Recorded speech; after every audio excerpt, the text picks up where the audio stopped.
Asahan ng muling paggalaw ng presyo ng mga produktong petrolyo sa susunod na linggo. Ayon po yan sa Department of Energy. Pinaiimbestigahan naman ng kagawaran kung bakit nananatiling mahigpit ang supply ng LPG. Balitang hatid ni Teresa Andrada. Asahan na raw nagagalaw na naman ang presyo ng produktong petrolyo sa susunod na linggo ayon mismo sa Department of Energy. May in-expect kaming bababa.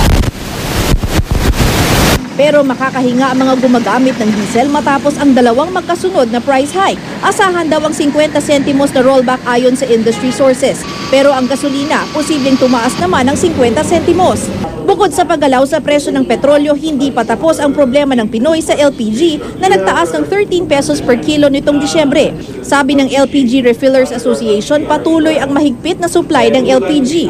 Patunay daw ang mahaba pa ring pila sa bataan ng mga LPG tanker. There is a tightness in supply experienced by some of our members. Some of our members have run out of supply. So we would like to address to this committee that, if possible, and also DOE, to address that issue.